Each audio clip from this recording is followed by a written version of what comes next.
कहते हैं द्वारका बसाने के लिए श्री कृष्ण जी ने समुद्र देव से ज़मीन ली और देवताओं के आर्किटेक्ट विश्वकर्मा जी से रातों रात द्वारका का निर्माण करवाया। विशाल दीवारों से घिरी ये सोने की नगरी आर्किटेक्चर की एक ग्रेट एग्जाम्पल थी।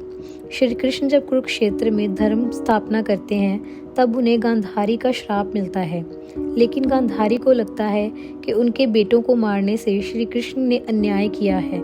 गांधारी ने उनको श्राप दिया कि उनके बच्चे मर जाएंगे, उनके पुत्र और पौत्र मर जाएंगे और उनका जो नगर है वो भी खत्म होकर समुद्र में मिल जाएगा। कहानी के अकॉर्डिंग गांधारी के श्राप के 36 साल बाद विशाल लहरों ने द्वारका को नष्ट कर समुद्र में मिला दिया था। एशियंट हिस्ट्री के कल्चर का समुद्र में कंबाइन होने की कहानियाँ बाइबल और ग्रीक स्टोरीज में भी मिलती हैं। 1979 में हुई एक आर्कियोलॉजिकल रिसर्च ने लोगों को यह सोचने पर मजबूर कर दिया कि कहीं इन कहानियों में कोई इतिहास तो नहीं छुपा।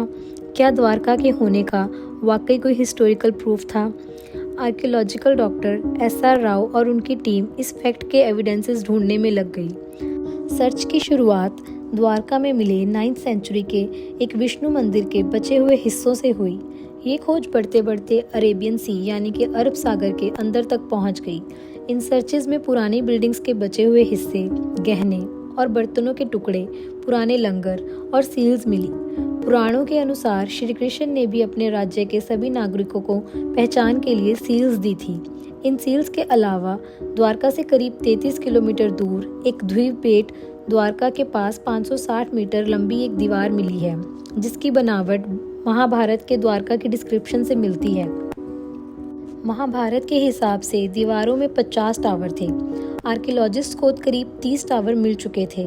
द्वारका की डिस्क्रिप्शन हड़प्पा काल के अंतिम दिनों यानी 4000 से 3500 साल पुरानी है।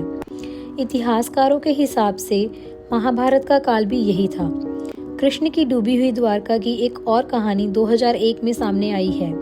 गुजरात के खंबाट की खाड़ी में हुई आर्कियोलॉजी की खोज के द्वारा हालांकि यहाँ मिले रिमेनिंग्स का 9000 से लेकर 13000 साल पुराने होने का एस्टिमेट लगाया गया है। कुछ लोगों का मानना है कि ये रिमेनिंग्स अपने साइज और बनावट की वजह से द्वारका नगरी के हो सकते हैं। सालों साल चली इन रिसर्चेस के अलग अलग कंक्लूजन्स निकाले गए हैं, पर द्वारका का असली रहस्य शायद समुद्र के अंदर ही रह गया है। अगर आपको ये स्टोरी अच्छी लगी हो तो please do like, share and subscribe our channel. See you all in next video. Thank you.